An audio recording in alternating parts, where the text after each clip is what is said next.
Bueno, señores, bienvenidos a esta primera sesión de el curso de Servus, que va a ser en este formato de videoclase. Entonces, estas primeras sesiones vamos a retomar un poco el tema de mecanismos, de análisis de energía, pues para poderlo enlazar posteriormente con nuestro tema de control. ¿Listo? Entonces, retomemos algunos conceptos que son de interés en nuestro análisis de los mecanismos. ¿Listo?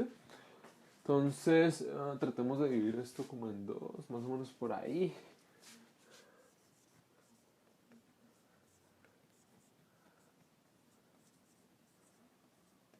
Listo, mecanismos.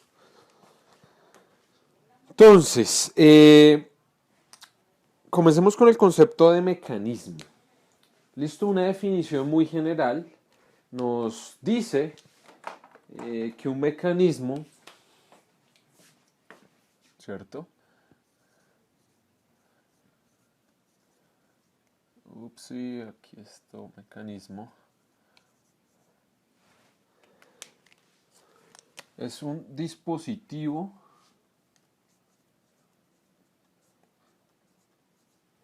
diseñado para lograr, más o menos aquí, un movimiento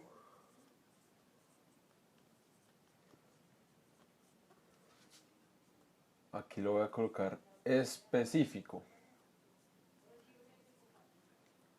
¿Listo? Procurando el menor consumo energético.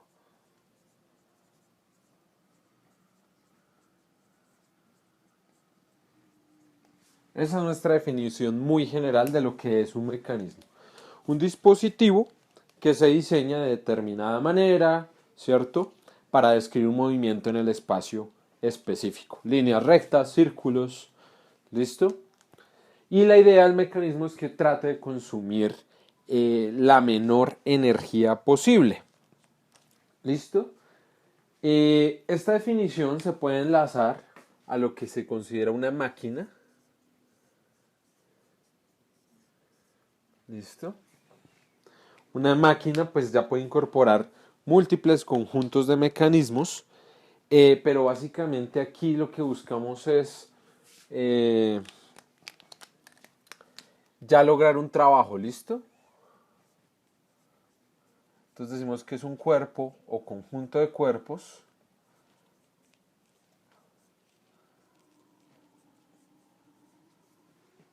diseñados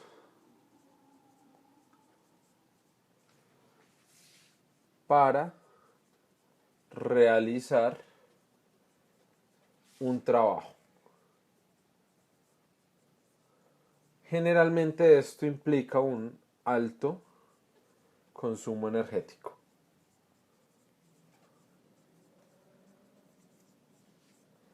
Ya que no solamente se trata de un movimiento, lo que va a realizar esta máquina puede ser una transformación de diferentes tipos de energías. ¿Listo? Y estas dos definiciones las podemos enlazar a lo que se considera un servomecanismo, ¿cierto? Acá lo voy a colocar como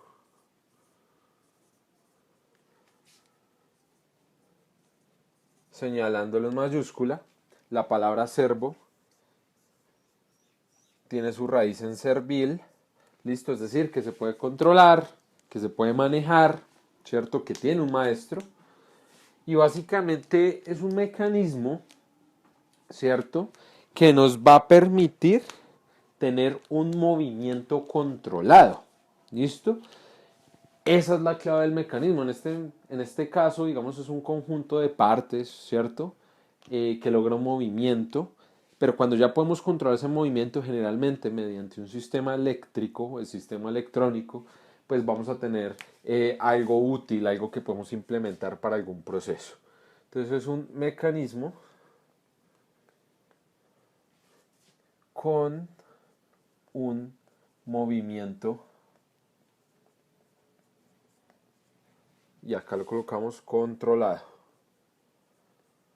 Es decir, ya no es solamente conseguir un movimiento específico, sino poder controlarlo. ¿Listo? Generalmente para hacer esto usamos sistemas de lazo cerrado o que tienen pues algún tipo de retroalimentación para poder lograr ese efecto de control. ¿Listo? Entonces, estos son tres conceptos importantes que hay que asociar para tener nuestras definiciones y poder entender bien este tema, no solamente a nivel matemático, sino también a nivel de definiciones. ¿Listo? Entonces, un mecanismo, una máquina y un servomecanismo. Básicamente en este curso, pues lo que vamos a hacer es analizar esos mecanismos que podemos controlar mediante sistemas electromecánicos. Para darle más rigurosidad a nuestra definición de mecanismo, es necesario introducir el concepto de cadena cinemática.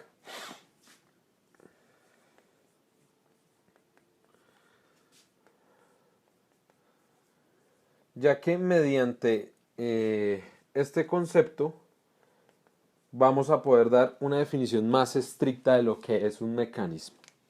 ¿Listo? En esencia, una cadena cinemática, señores, es un conjunto de piezas denominadas eslabones, ¿listo? Cuyas dimensiones no cambian, es decir, son rígidas, que se unen mediante elementos conocidos como pares cinemáticos o juntas, ¿listo? Que implican restricciones en el movimiento o suman restricciones de movimiento a los eslabones. Como tal, un eslabón en el espacio no tiene restricción de movimiento. Cuando lo vamos condicionando mediante una articulación, le estamos imponiendo restricciones. ¿Listo? Entonces, una cadena cinemática es básicamente eso. Es un conjunto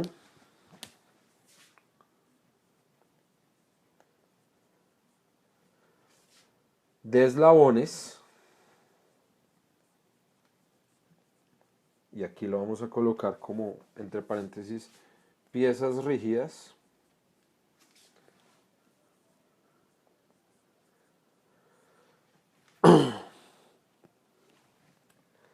unidas mediante articulaciones, y el término articulaciones se puede usar indistintamente de juntas, entonces lo voy a colocar ahí como un slash, diseñadas para lograr listo, diseñados para conseguir un movimiento específico.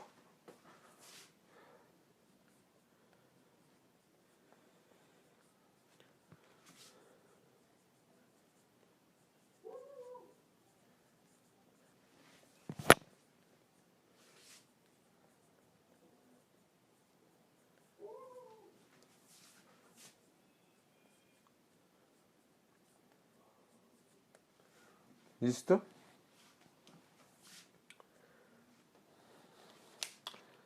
Esa es nuestra definición de cadena cinemática. Entonces lo podemos ver simplemente con un conjunto de elementos rígidos que se unen mediante articulaciones que imponen restricciones. ¿Listo? A partir de esta definición vamos a tener diferentes tipos de cadenas cinemáticas. ¿Listo?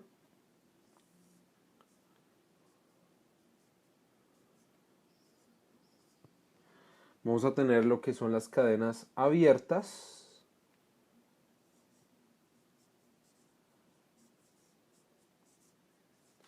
Vamos a tener lo que son nuestras cadenas cerradas. Y las cadenas híbridas.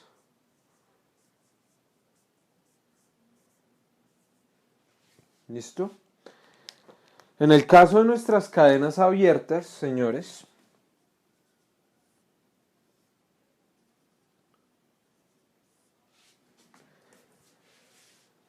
partimos de que existe solamente un camino dentro del mecanismo y esa es una restricción importante porque pues si me salgo del mecanismo ya no aplica para conectar dos eslabones. ¿Listo? Entonces tomemos como ejemplo un típico robot serial, señores.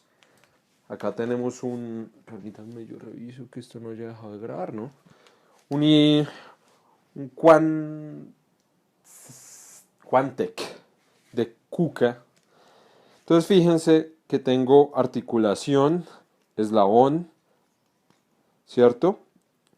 Acá, eslabón, articulación, eslabón, articulación, eslabón, articulación y así sucesivamente. Si yo quiero ir desde este eslabón sin salirme del mecanismo hasta acá, solamente existe un camino, ¿cierto? Para llegar a cualquier otro de los eslabones. Eso se considera como una cadena cinemática abierta. ¿Listo? Como pues ya supondrán en el caso de una cadena cinemática cerrada,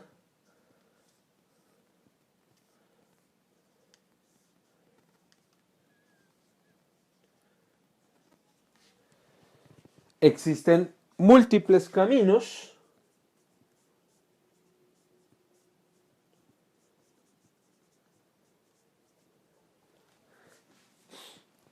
para conectar dos eslabones entre sí, considerando que la conexión se haga dentro del mecanismo. ¿Listo? Yo no me puedo salir del mecanismo.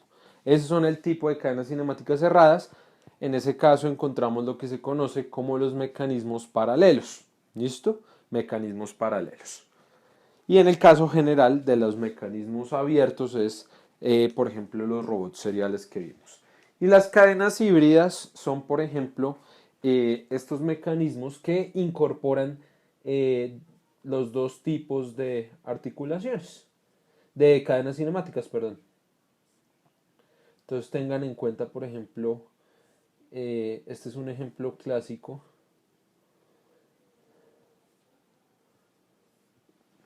que es similar al de la lámpara, ¿cierto? De pronto todos lo tengan en la casa, lo que se conoce como un flexo, que trae unos mecanismos de paralelogramo, pero pues en otras de sus articulaciones son simplemente cadenas cinemáticas abiertas. Entonces que incorporan en un solo mecanismo los dos tipos de cadenas. ¿Listo? Entonces son las generalidades de cadenas cinemáticas. Ya con eso podemos dar una definición un poquito más formal de lo que vendría a ser un mecanismo, señores. Listo, y entonces acá, discúlpenme esta parte, pero pues medio no la podemos usar porque pues ahí da como un brillo. Entonces vamos a agregar acá y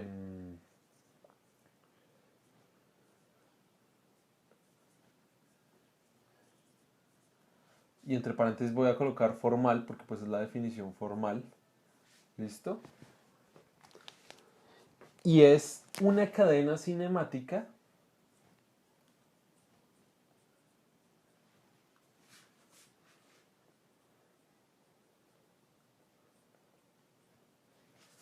con un eslabón fijo. ¿Por qué necesitamos que un eslabón sea fijo? Porque de esa manera vamos a poder hacer el análisis del resto de eslabones con respecto a ese que está fijo. Ya que digamos va a tener una posición conocida, estable, y a partir de eso vamos a poder determinar cómo se van a mover el resto. ¿Listo? Entonces ya cuando uno de esos es fijo, vamos a poder analizar el resto. Eso es muy importante. ¿Listo? Normalmente pues ese eslabón fijo lo representamos, ¿cierto?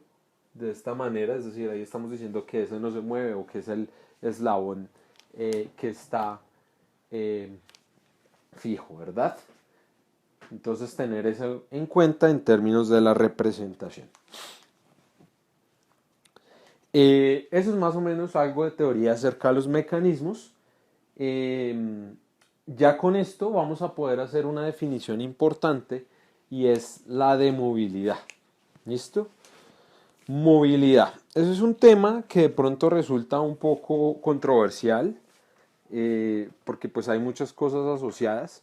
Una de ellas es a qué está asociado este concepto de movilidad, al de todo el mecanismo, al del extremo que nos interesa, a, a de cómo se conectan una articulación tras otra. ¿Listo? Entonces vamos a tratar de dar una definición general, pues para que este concepto quede relativamente claro. Discúlpenme ahí un segundito, hago una recarga rápida de marcadores porque pues no están siempre al 100, entonces pues para que quede bastante bien el tema de la escritura. Entonces,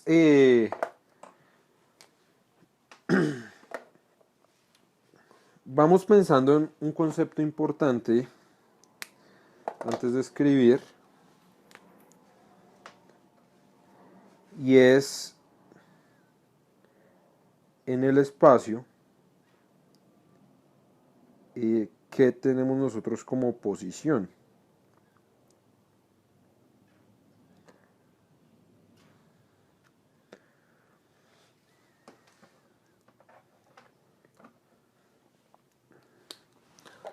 En el espacio, señores, tridimensional,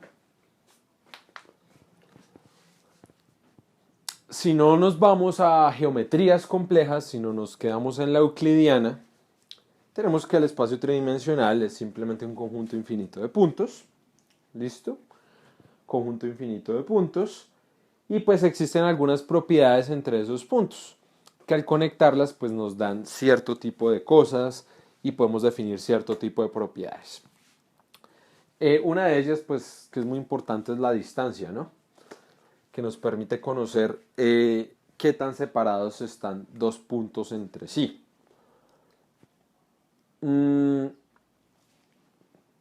¿Por qué comenzamos con eso? Porque un cuerpo, ¿cierto?, va a tener la capacidad de moverse en el espacio de una determinada forma. Y va a existir una determinada cantidad de parámetros mínimos para poder describir ese movimiento del cuerpo. ¿Listo? El movimiento de un cuerpo, desde nuestros conceptos de mecánica, lo asociamos a cambios con respecto al tiempo.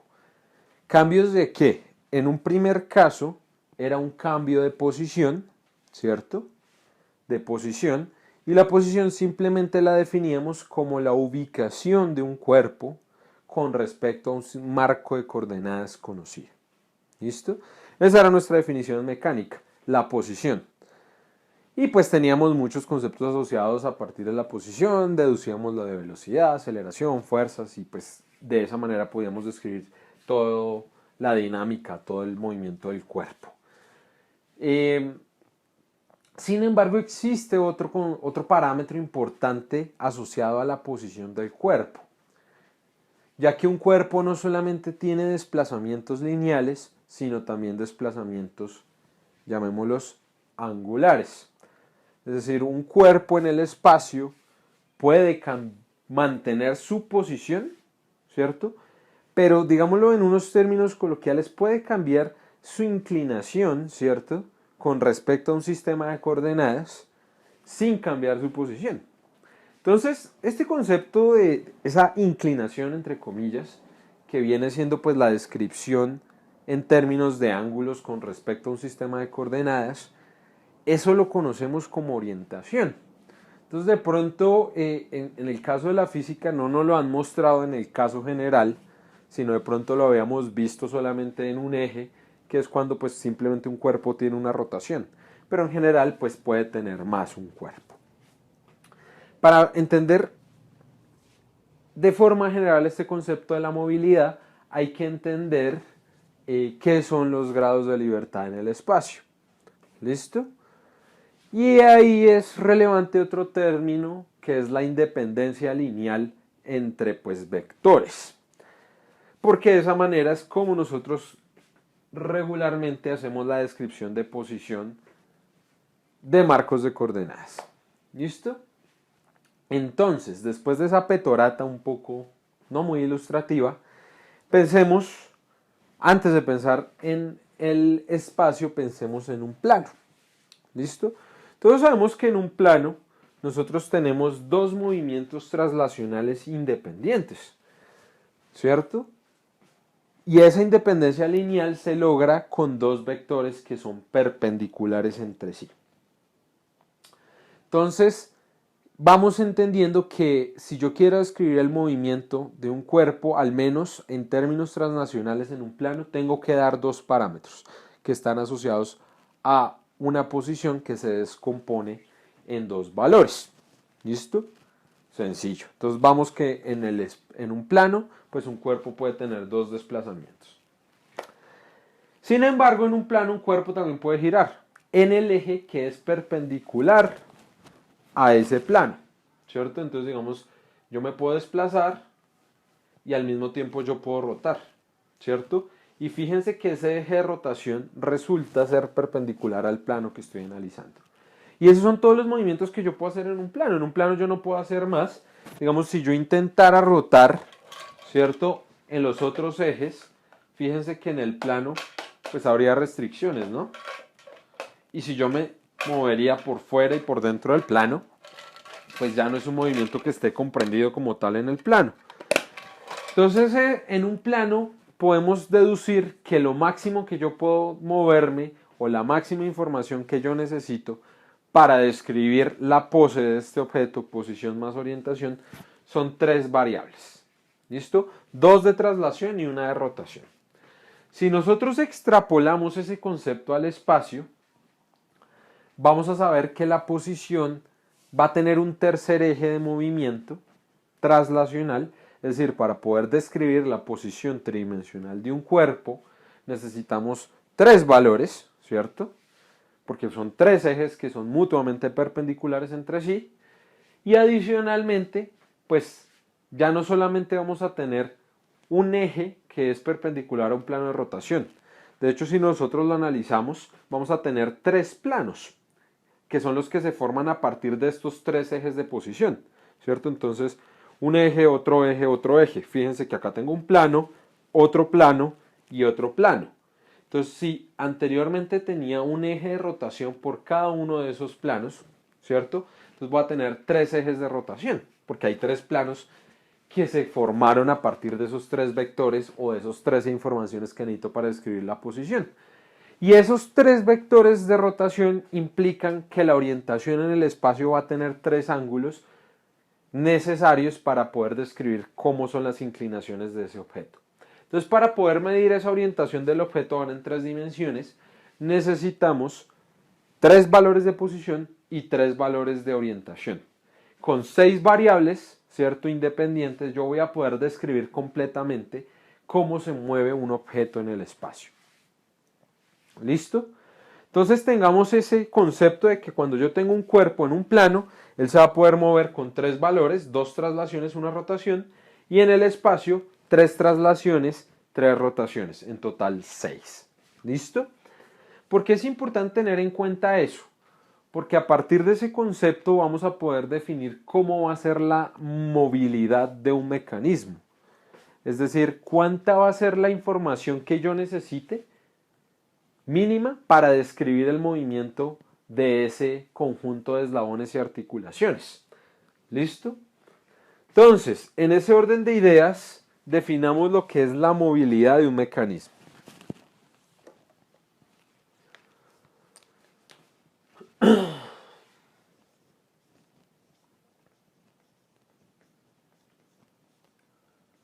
Y aquí entre paréntesis coloquémoslo asociado a un mecanismo.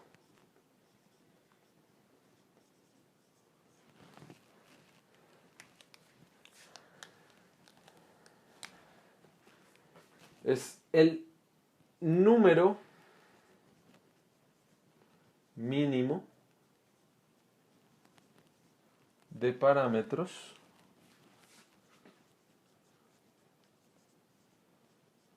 o aquí lo voy a colocar o informaciones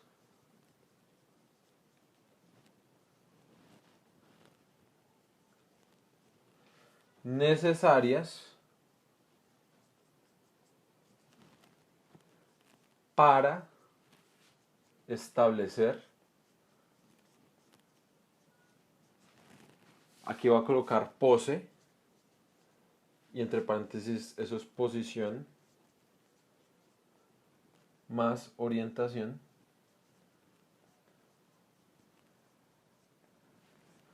de un, déjenme reviso acá,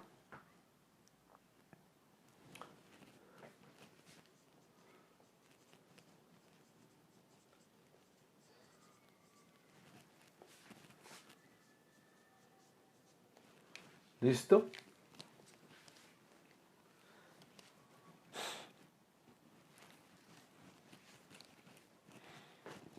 Este concepto está fuertemente ligado a lo que se conoce como grados de libertad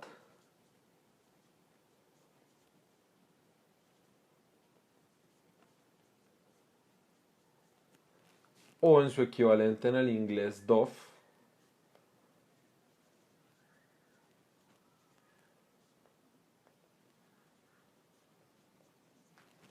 ¿Listo? Que es esa cantidad de información mínima para determinar la pose del mecanismo. ¿Listo? Y hay unas consideraciones importantes que hay que tener en cuenta. Acá yo no le coloqué en el espacio de análisis, pero entonces según lo que vimos en la explicación anterior, a nivel de un plano, teníamos 3 grados de libertad y a nivel espacial teníamos 6 grados de libertad. ¿Listo? Compuestos como 2 traslaciones, una rotación, 3 traslaciones, 3 rotaciones. ¿Listo? Y acá es bien interesante saber cómo entender este valor de los grados de libertad. Cuando un mecanismo tiene grados de libertad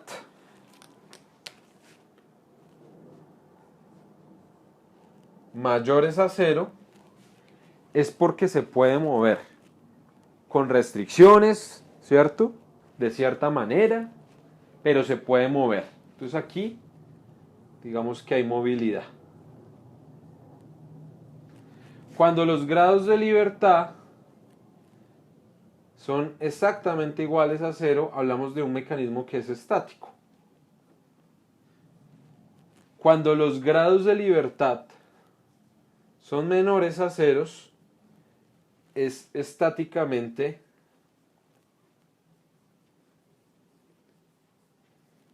indeterminada. Y en este caso tenemos que acudir a la resistencia de materiales para resolverlo.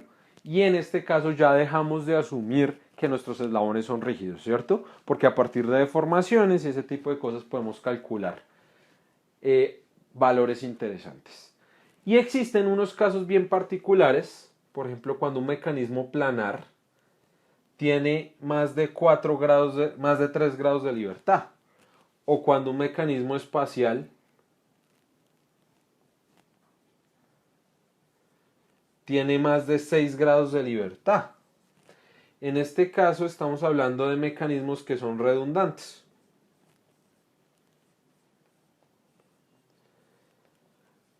Y a lo que vamos a ver ahí es que pues yo no puedo superar la cantidad de movimientos que me está restringiendo el espacio en el que yo me muevo. ¿Listo? Lo que sí va a implicar es que el mecanismo como tal tenga más movilidad y de pronto con diferentes configuraciones de sus articulaciones y eslabones logre la misma posición en el espacio. Pero pues cuando tenemos un mecanismo que está bien condicionado, el número de grados de libertad que tiene debería coincidir, ¿cierto? Con movimientos independientes en el espacio. ¿Eso qué quiere decir? Que si yo tengo un mecanismo de 2 articulaciones con 2 grados de libertad, yo en el espacio voy a poder lograr manejar independientemente esos 2 grados de libertad. Más o menos esa es la idea, ¿listo? Pero pues eso ya hace parte de otro estudio. Entonces tengamos en cuenta estas definiciones para poder entender el concepto de lo que son los grados de libertad de un mecanismo. Otro concepto que quiero que revisen, pero pues este sí lo dejo para que ustedes lo consulten, es el de conectividad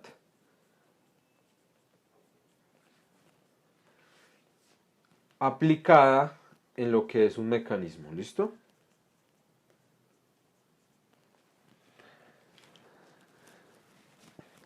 Entonces, habiendo entendido esto, las generalidades de los mecanismos, vamos a aplicar o vamos a describir los tipos de articulaciones que existen, cómo esos tipos de articulaciones restringen el movimiento, ¿cierto? Porque ya con esto entendido, lo que sabemos es que si tenemos un cuerpo en el espacio, él se va a poder mover libremente en esos 6 grados de libertad. Lo que pasa es que cuando ya uno dos eslabones, ¿cierto? Con una articulación determinada, se van a generar restricciones en el movimiento de ese conjunto de eslabones.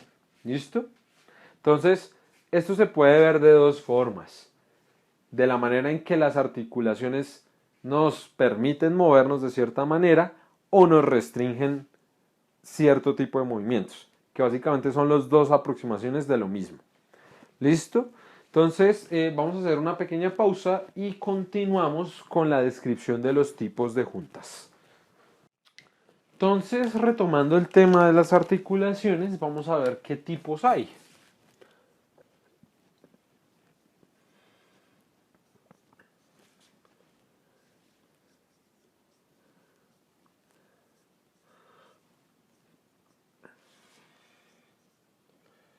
La clasificación de nuestras articulaciones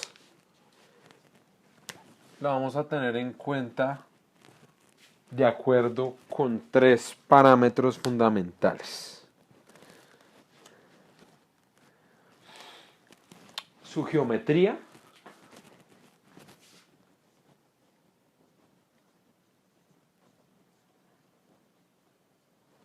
la cantidad de grados de libertad y la forma en que unen eslabones.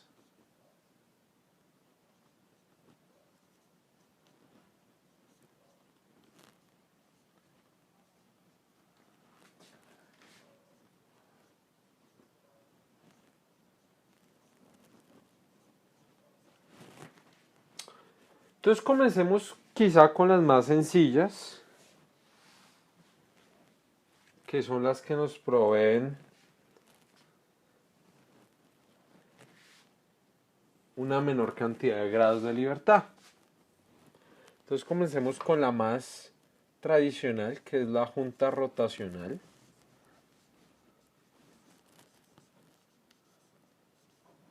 También conocida solo con una R mayúscula.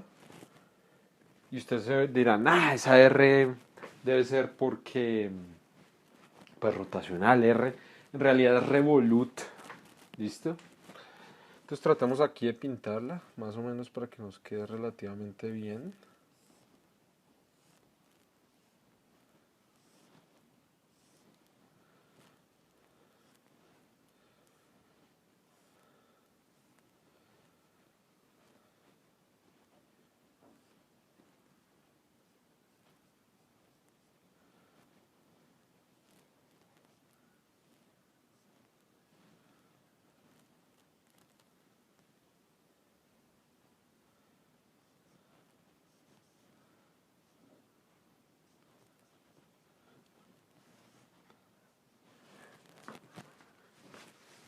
No, esto no va acá.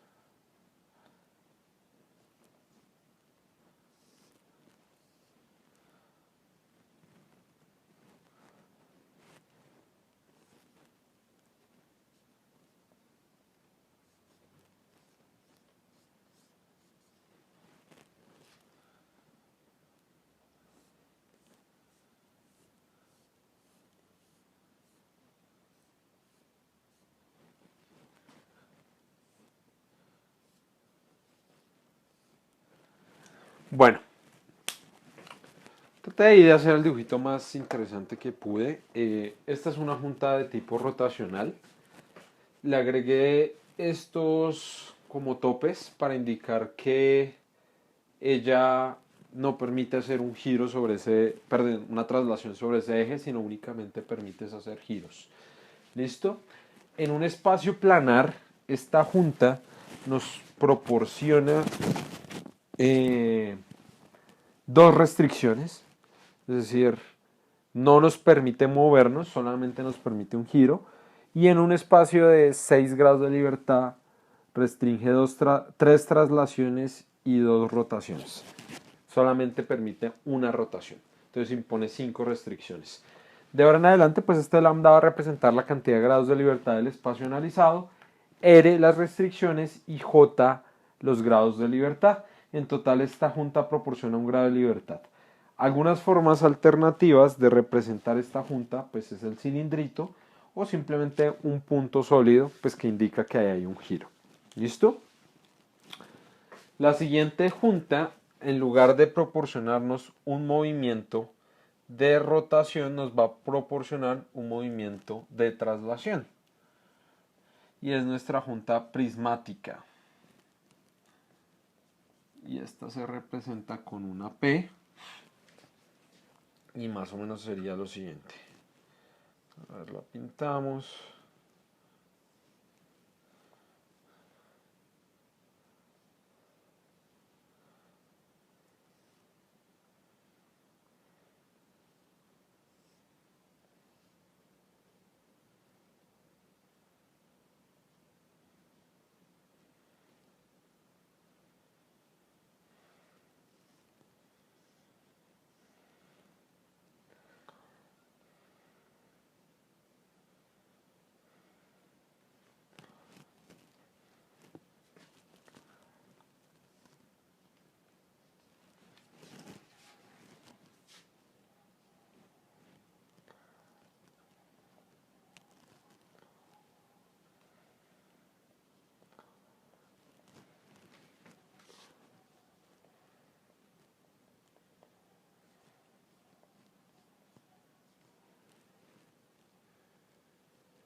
La junta prismática nos permite un movimiento de traslación en un espacio planar, nos genera dos restricciones, ¿cierto? Que sería una traslación en el sentido perpendicular de movimiento, ¿cierto? Y giro tampoco nos permite. Únicamente nos permite traslación en un eje. Entonces, en un espacio de 3 grados de libertad restringe 2 y en uno de 6 restringe 5. Un grado de libertad y estas son las maneras más comunes de representarlas. En el caso tridimensional es muy común verla representada por un prisma. Hay otro tipo de junta de un grado de libertad que es un híbrido interesante entre una prismática y una rotacional y es la junta de tipo tornillo o también conocida como helicoidal.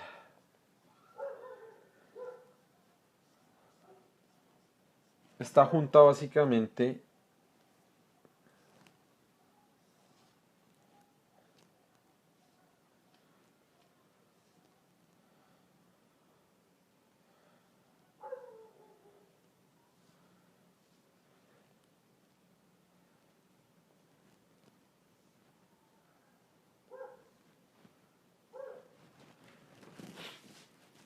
tiene un grado de libertad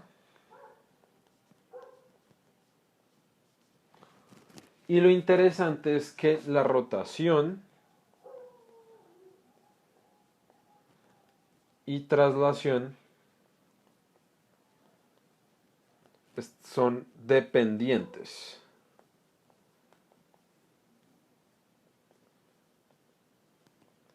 ¿Eso qué quiere decir? Que ni la rotación en sí misma, ni la traslación en sí misma se pueden controlar de manera independiente.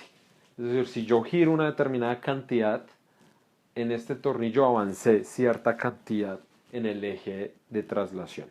Entonces, como tal, esos no son grados independientes de movimiento, sino al estar conectados, pues únicamente nos resulta un grado de libertad para esta junta. Normalmente esta junta se utiliza bastante en aplicaciones de junta prismática de implementación, como lo podemos ver en las impresoras 3D o en los tornillos de bolas recirculantes. Pero pues vale la pena mencionarla. Entonces ahora analicemos los tipos de junta un poco más complejos. Los podríamos decir que son un poco compuestos. ¿Listo?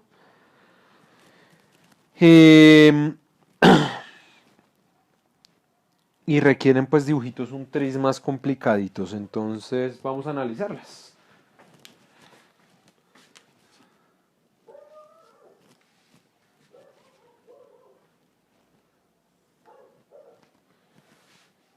Vayan pensando en un camión o en un vehículo de transmisión 4x4. A ver si logramos hacer un dibujito bonito de esto.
Bueno, queda un poquitico inclinada.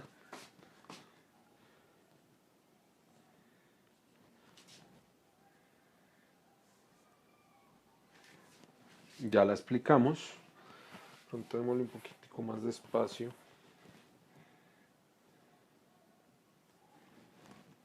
Y esta de pronto es un poquito más simple.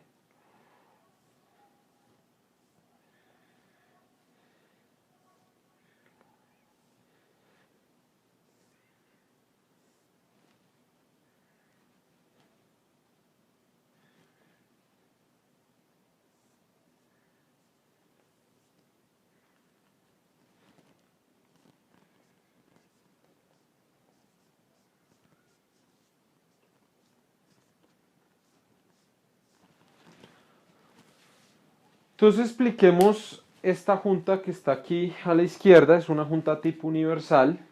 De hecho no me quedó tan mal dibujada. Nos proporciona dos giros. Es decir, es la composición de dos juntas rotacionales cuyos ejes de rotación son perpendiculares. ¿Listo?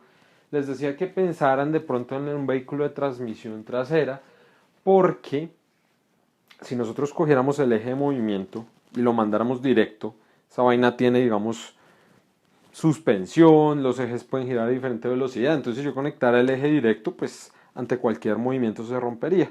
Entonces con esta junta lo que logramos es que pueda tener un eje con ciertas variaciones y aún así siga transmitiendo su movimiento. ¿Listo? Entonces esta junta, señores, nos da 2 grados de libertad. Son rotacionales ambos. Esta junta solo tiene sentido a nivel espacial. ¿Listo? Entonces, y nos va a imponer 4 restricciones. podemos ver simplemente que la cantidad de restricciones es la diferencia entre los grados de libertad y de la junta y del espacio donde se mueve. Y tenemos otra junta de 2 grados de libertad que se conoce como junta cilíndrica.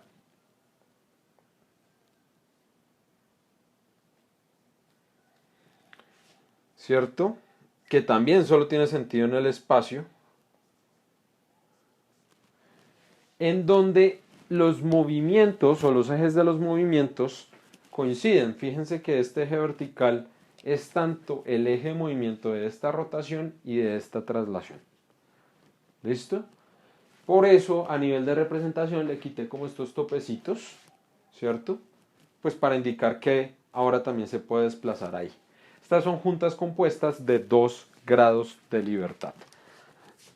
Entonces regálenme un segundito, borro acá y seguimos dibujando el resto de juntas. Entonces borramos acá.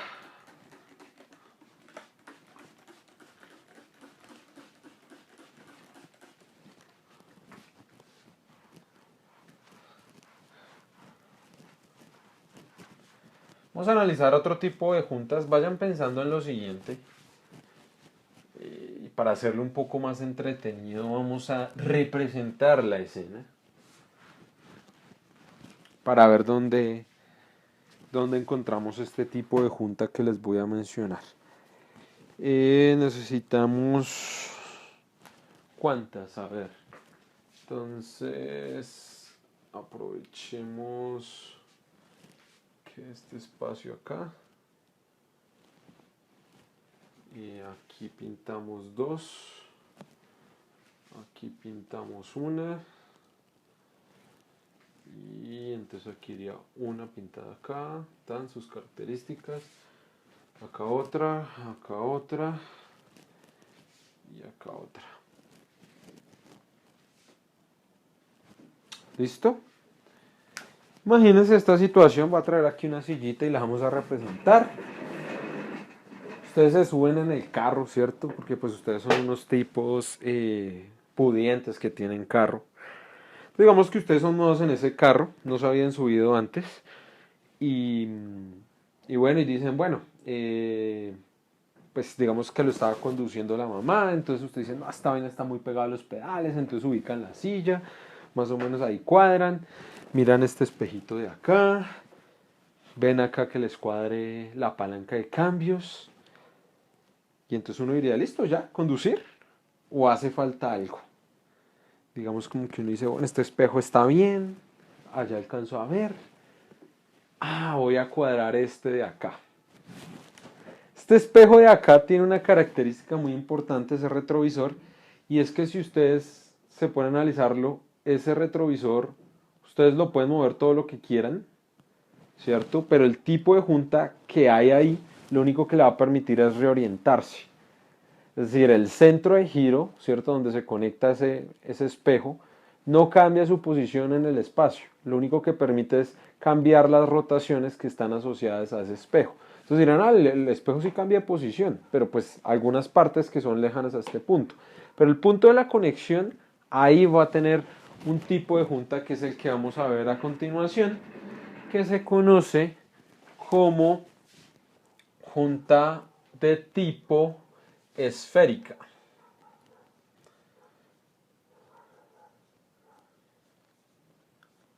Una S, ¿cierto? Esta junta solamente tiene sentido en el espacio, tiene 3 restricciones y en términos de grados de libertad tiene 3. ¿Listo? Y son 3 rotaciones. Más o menos para representarla, permítanme la dibujo como aquí, así más o menos. Chan, chan. Tan, tan, tan, tan.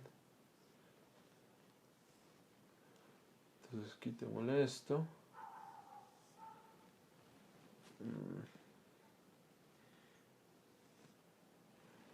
Y esta rotulita de acá.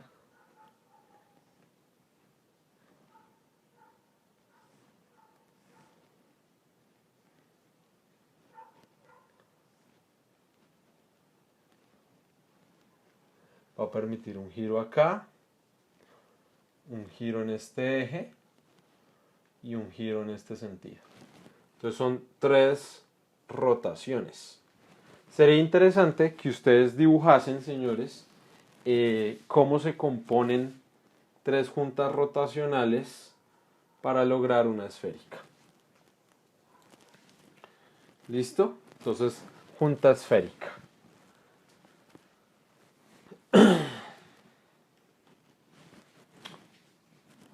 ¿Qué otro tipo de juntas es importante analizar? Está la junta de rodadura pura.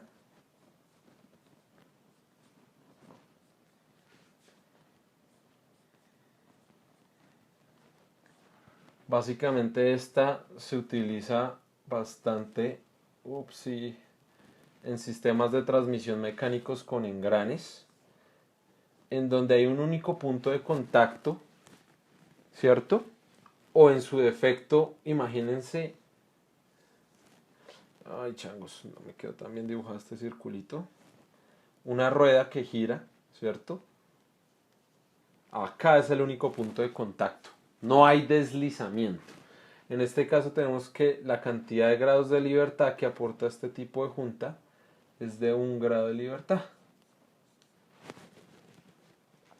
Hay otro tipo que se llama rodadura con deslizamiento.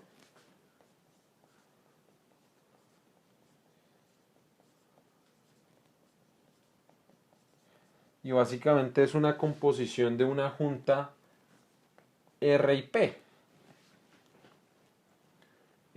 Estos son 2 grados de libertad. E imagínense, esto también se conoce como sliding. E imagínense, un ejemplo clásico de esto sería un pin, ¿cierto? Lo voy a tratar de dibujar acá.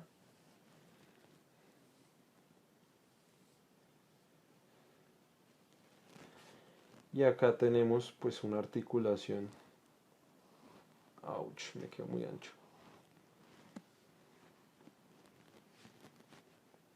Que puede rotar, pero que al mismo tiempo se traslada. Entonces eso de pronto lo podemos encontrar en un sistema tipo biela, ¿cierto? Ya vamos a ver más adelante cómo, porque fíjense que acá tendríamos el movimiento de la biela, pues esta prismática y esta rotacional. Si le conectamos pues una leva, una manivela, pues ya tendríamos ese mecanismo de biela-manivela. ¿Listo? Y hay otro tipo de junta bien interesante, que es pues una junta que se conoce como junta planar,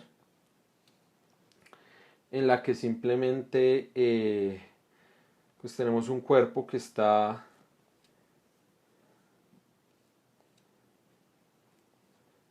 pegado a un plano,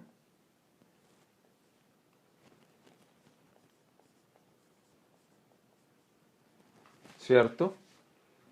Y pues nos proporciona 3 grados de libertad.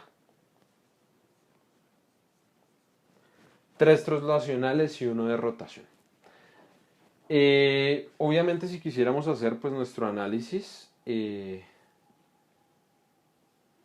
esta junta no nos implica restricciones en el plano, pero en el espacio nos implica 3, que son 2 rotaciones y una traslación, ya que asegura que este plano esté en contacto con el otro.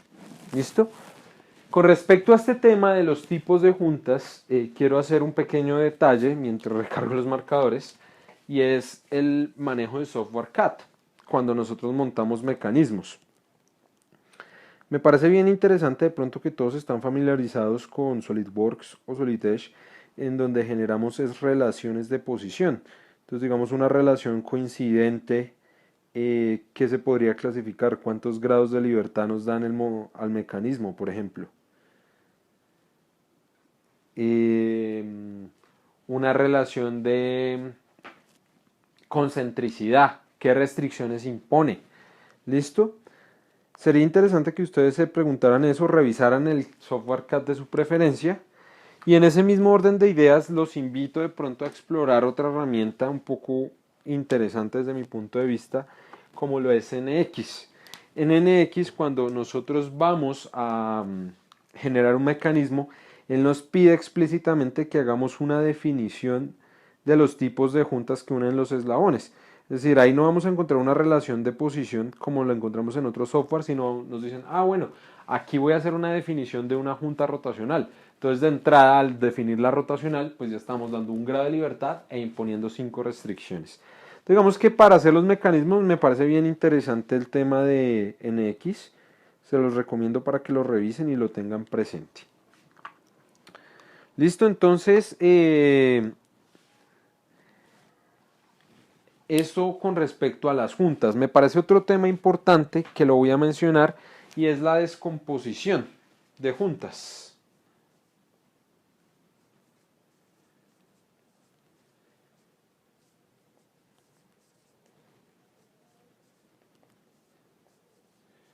Esto es importante porque cuando tenemos juntas de más de un grado de libertad, generalmente lo vamos a poder hacer, vamos a poderlas descomponer en elementos más sencillos de un grado de libertad. Por ejemplo, imagínense una situación en la que ustedes tengan, y acá lo voy a llevar como a simplificación,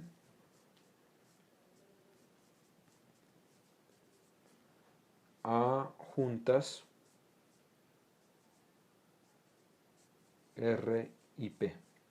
Imagínense una situación que tengan acá así. A ver, más o menos así. A ver, que no me quede tan feo el dibujito.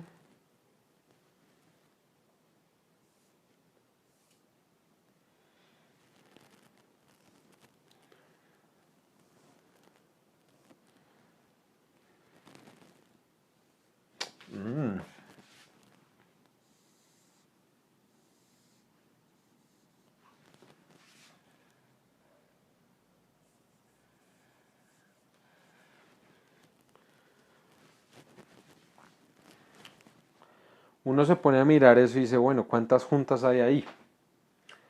Uno diría, pues hay dos eslabones y parece que ambos están conectados con la misma junta rotacional. Entonces aquí es importante discriminar que esto es un primer eslabón, esto es un segundo eslabón y esto es un tercer eslabón. Entonces, en realidad ahí hay dos juntas rotacionales. Una primera junta nos une el eslabón 1 con el 2 y una segunda junta nos une el 2 con el 3. Entonces, esto es particularmente importante cuando haya múltiples eslabones conectados y pues una misma junta pueda servir para conectarlos a varios y se pueda de pronto visualizar incorrectamente como una junta sencilla. Entonces, cuando veamos este tipo de situaciones es importante simplificar nuestro mecanismo, diferenciarlo bien para no cometer errores en el análisis de movilidad. ¿Listo? Bueno, con esto de las juntas presentes, vamos a deducir lo que es la fórmula de movilidad para los mecanismos, que también se conoce como la fórmula de... Bueno, lo voy a pronunciar mal, de pronto aquí hay unos German grammar nazis y van a decir, este man pronuncia re mal, pero yo le voy a decir la fórmula de Grubler. De pronto alguien me dirá, no, pero es que ese es un... ¿Cómo es que es? Esa U tiene umlaut y entonces sería como Grubla.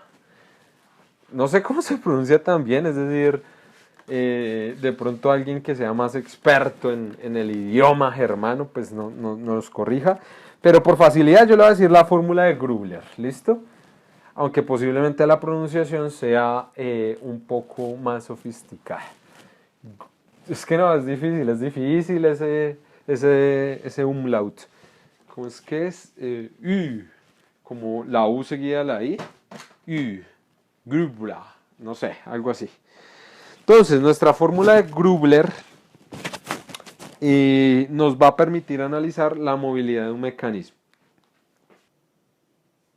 Entonces, vamos a analizar la movilidad que tienen los mecanismos.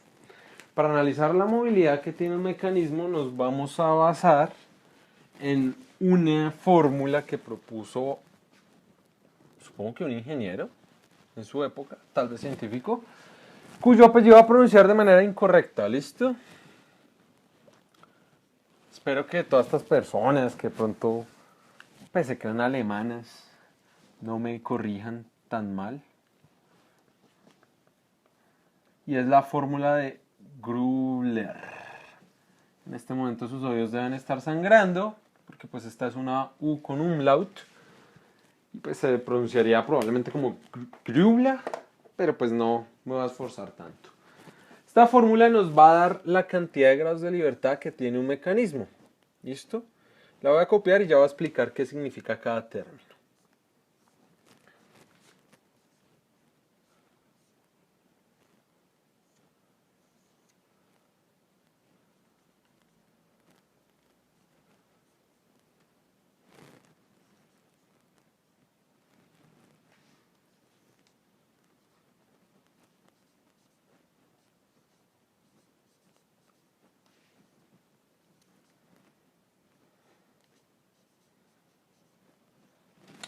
Entonces, F, señores, sería la cantidad de grados de libertad totales del mecanismo.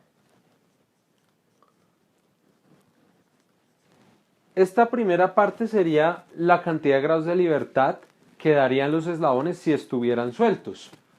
¿Por qué n-1? Siendo n el número de eslabones, porque ya sabemos que un eslabón es fijo. Entonces, lambda, pues ya sabemos que son los grados de libertad analizados.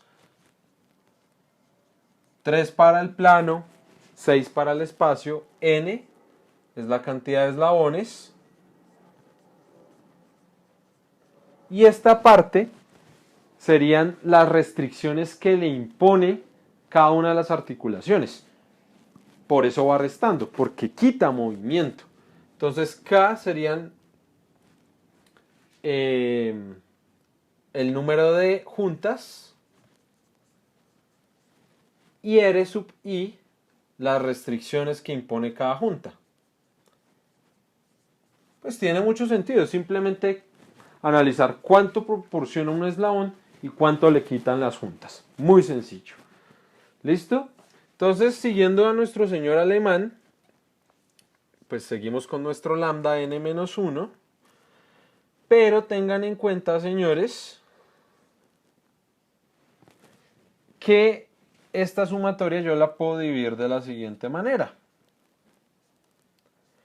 El número de restricciones es el número de los grados de libertad menos, ¿cierto?, los grados de libertad que proporciona cada junta. Por eso en cada junta colocamos un j sub i.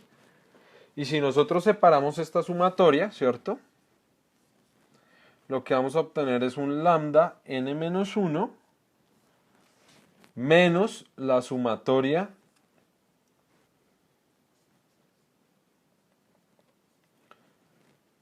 de todos los lambdas más los grados de libertad que proporciona cada junta, ¿cierto?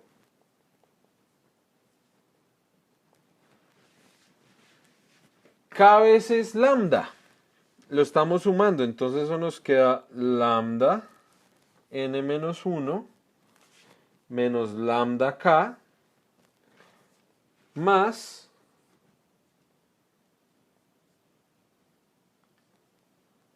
los grados de libertad que proporciona cada junta.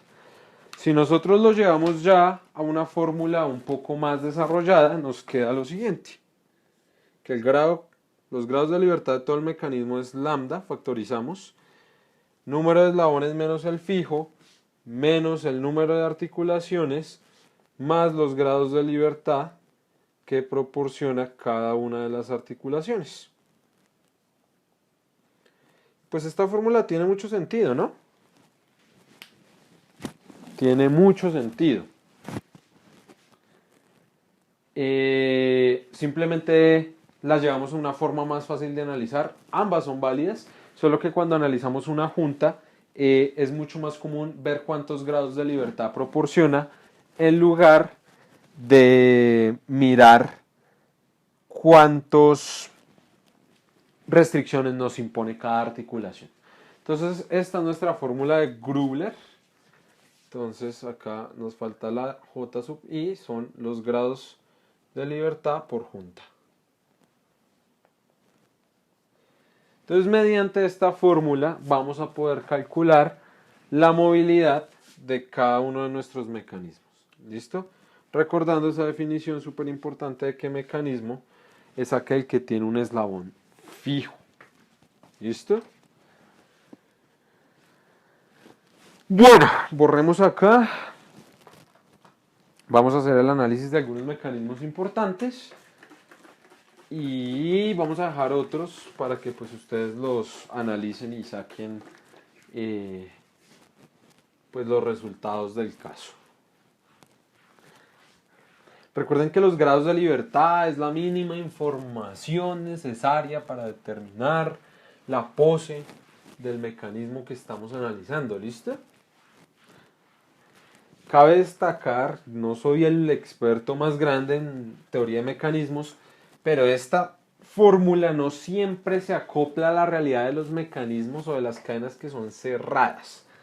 Y vamos a dejar un par de ejercicios para que vean qué pasa en algunos casos que pues desafiarían la lógica, pero lo que pasa es que no tienen en cuenta es algo que en los mecanismos se conoce como pasividad de las articulaciones.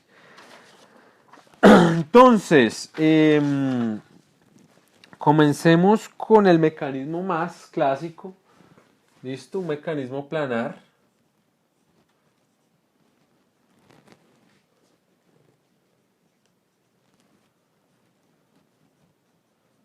De dos articulaciones rotacionales. Entonces lo voy a pintar en su forma simplificada.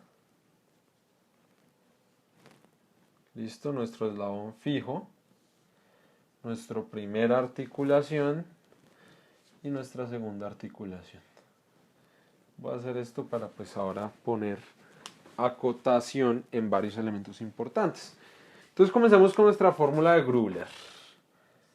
F lambda n menos 1 menos k más la sumatoria, aquí voy a colocar 1k de los j sub i. Entonces lo primero que tenemos que hacer es identificar los eslabones. Entonces miren, acá tenemos un eslabón 1, un eslabón 2 y un eslabón 3. Y como segunda medida, identifiquemos las articulaciones. Acá tenemos una rotacional y acá tenemos otra rotacional. ¿Listo? Entonces reemplacemos en nuestra formulita de Grubler. Como estamos analizando un espacio que es de 2 dimensiones, el máximo de grados de libertad son 3. Determinamos que este mecanismo tiene 3 eslabones, menos 1, menos 2 articulaciones, más 2 articulaciones rotacionales que nos proporcionan de 1 grado de libertad. Entonces esto nos da 0, 2 veces 1, 2 grados de libertad. ¿Esto cómo se puede interpretar de manera interesante? Que mediante el conocimiento de dos ángulos asociados a cada articulación, yo voy a poder calcular cuál es la pose de todo el mecanismo. ¿Listo? 2 grados de libertad. Analicemos otro ejemplo clásico, como lo es nuestro mecanismo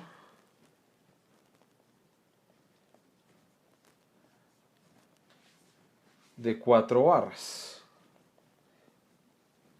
Más o menos nuestro mecanismo de 4 barras. Pintémoslo por acá.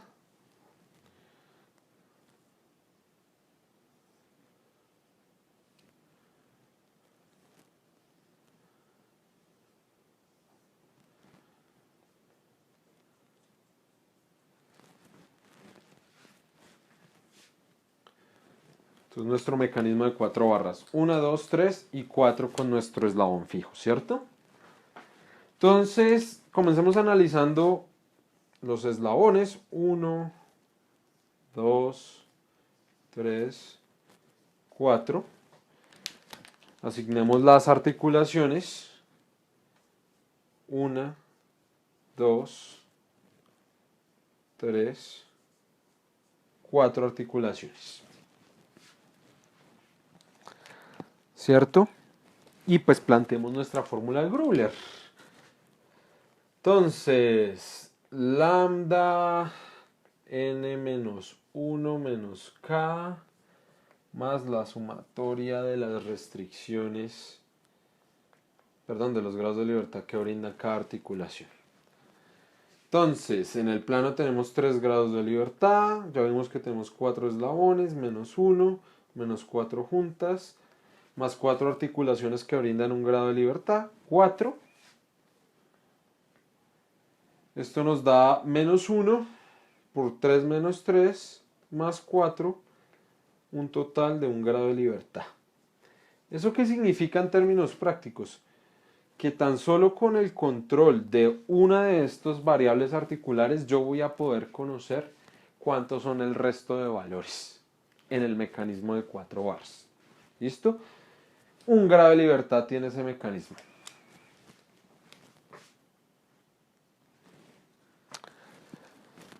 ¿Qué otro mecanismo me gustaría que analizáramos? Analicemos, por ejemplo, un biela-manivela. Voy a borrar la parte de nuestra deducción de la fórmula de Grubler. Muy elegante, muy sencilla.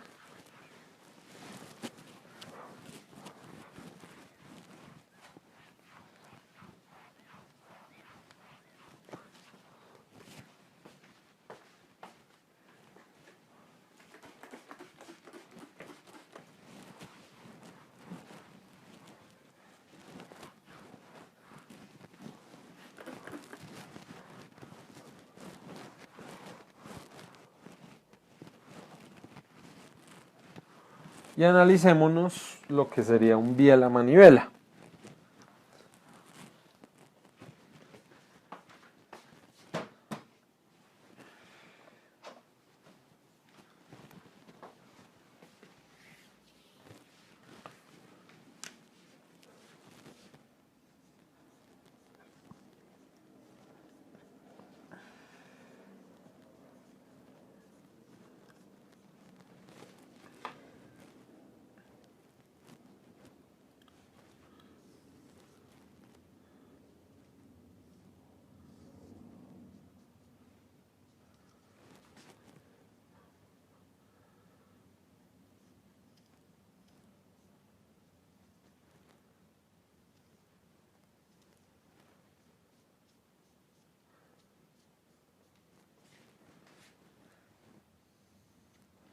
Ay, changos, quedó un tricito descuadrado, pero bueno.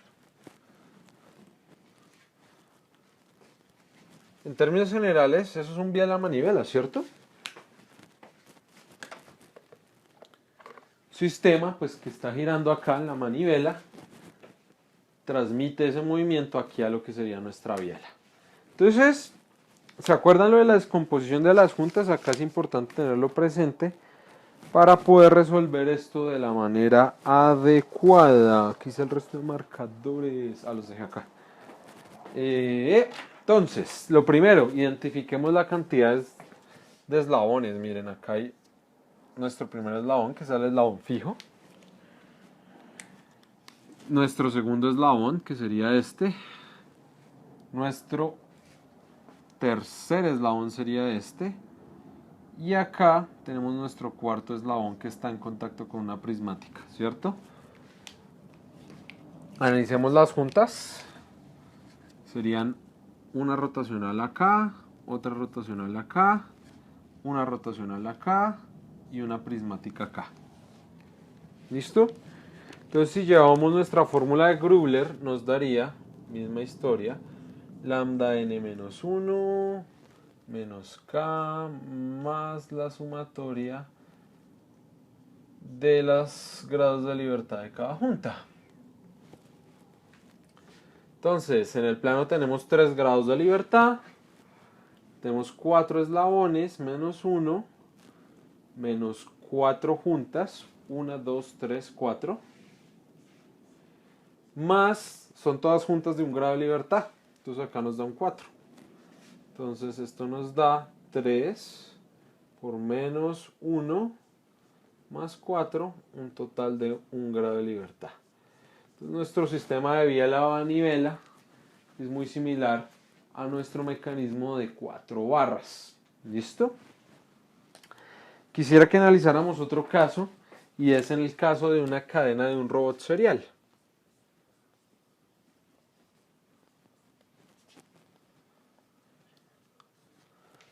¿Listo? Un robot serial normalmente tiene n eslabones y n-1 articulaciones o juntas. Entonces planteemos nuestra fórmula de Grubler. Generalmente estas juntas son de un solo grado de libertad. Uy, ¿qué pasó acá? Bueno, ahí pasó algo. Es decir, un robot serial. Entonces nuestra fórmula de Grubler nos da que lambda, vamos a asumir que se mueve en el espacio, son n-1 eslabones menos k articulaciones, que son n-1, más la sumatoria de todos los i de los grados de libertad que nos da cada junta. Aquí ya sabemos que esto nos da 0. Y miren lo interesante. Nos va a dar simplemente la sumatoria de los grados de libertad que nos proporcionen las juntas. Normalmente, pues eso va a estar asociado, ¿cierto?, a 1 y va a ser n-1 grados de libertad. n-1 articulaciones, ¿cierto? Denme un segundo, ¿cuál? n-1. No. Simplemente sería, bueno, eslabones. Esto lo único que nos quiere decir es que son el número de articulaciones. ¿Esto qué nos quiere decir?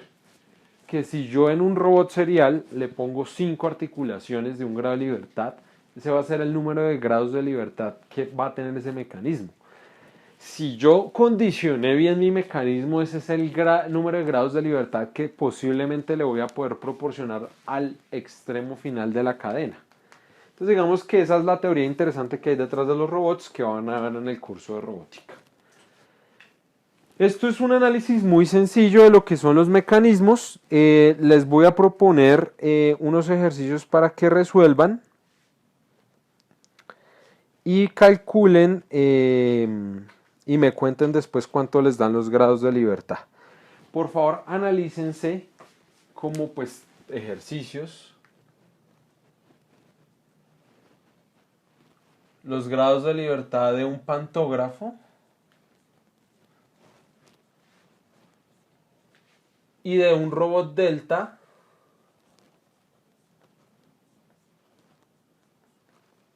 planar y de un robot delta espacial. Este pantógrafo es bien interesante porque es casi como la combinación de dos bielas manivelas. Entonces, analizarlo en detalle. Y quiero que pongan en práctica lo de los mecanismos o de las cadenas mixtas o cerradas, haciéndolo del robot delta. Escribí delta. Entonces quedaría eso de ejercicio para que pues lo resuelvan y preparen eventualmente su examen. Entonces, señores, esta es la primera clase de repaso de mecanismos. En la siguiente clase pues vamos a centrarnos un poco en lo que es el modelado por torques y energías de Lagrangiano. Y pues la idea es dividir esa sesión en dos partes en donde vamos a hacer un planteamiento y luego una simulación. Entonces cualquier duda que quede, por favor revísenla, me dicen no, en el minuto tal, y pues así vamos progresando en esta clase. Entonces, no siendo más, un saludo para todos.